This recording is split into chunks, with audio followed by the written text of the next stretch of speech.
यहाँ को ये भी बताएं कि गजा और लबनान में फौरी और गैर मशरूत जंग बंदी की जाए, दुनिया फलस्तीनियों की नस्ल कुशी रुकवाए।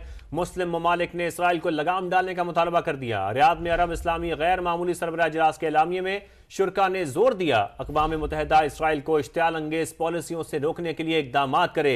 इसी हवाले से हमने राब्ता किया है साबिक सफ़ीर मलिया लोधी साहिबा और तज्ज़ियाकार मंसूर जाफर साहब हमारे साथ मौजूद हैं। मलिया साहिबा, समा को वक्त देने का बहुत शुक्रिया। पहले मैं आपसे जानना चाहता हूँ, ये बताइएगा कि अरब इस्लामी सरबराह इजलास के एलामिये का दुनिया पर कितना असर पड़ेगा और क्या इसके जरिए मगरबी ममालिक को भी कोई पैगाम दिया गया है? एक पहलू तो इसका ये है कि एक ही आवाज से मुसलमान दुनिया से जो लीडरान हैं उन्होंने इसका मुतालबा किया कि जो गाजा में जंग है वो बंद होनी चाहिए और इजराइल जो जारहाना कार्रवाई कर रहा है इसको ख़त्म होना चाहिए।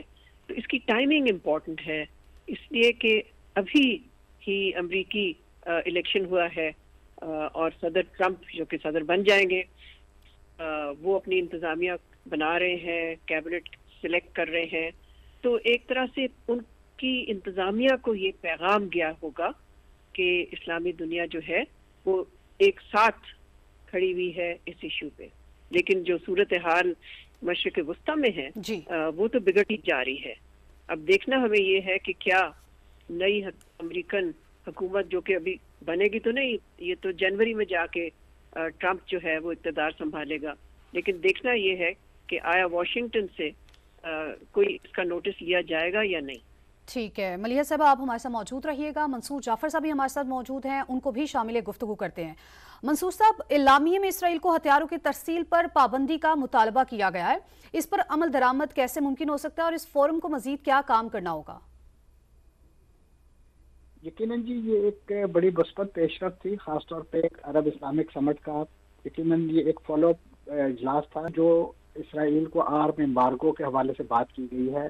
ये एक मुमकिन हुसूल चीज़ है। इस वक्त असला गोला बारूद इस नौयत का इसराइल तक पहुंचता है, वो किसी न किसी मुल्क की फ़ज़ाई हदूद से होकर गुजरता है। कतई न इसके कि वो किस मुल्क की फ़ज़ाई हदूद से होकर गुजरता है, मैं समझता हूँ उसे रोकने के हवाले से किसी फोरम के बजाय खुद ये ममालिक जो हैं ऐसा इक़दाम कर सकते हैं कि उन जहाज़ों को या उन सप्लाई चेन को जो है वो डिसरप्ट किया जाए ताकि इसराइल को असले की सप्लाई जो है वो ना हो सके। फोरम की जिम्मेदारी और भी बढ़ जाती है इस अरब इस्लामिक समिट के एलानियों के बाद कि उन्होंने जो भी करना है इस मसला फ़लस्तीन के हल के हवाले से वो अपने ही जोरे बाजू पे और अपने ही मैंडेट को इस्तेमाल करते हुए करना है। यकीनन इसमें उन्हें आलमी इदारे की सपोर्ट भी हासिल होनी चाहिए। मेरी मुराद अक़वाम मुत्तहिदा की है।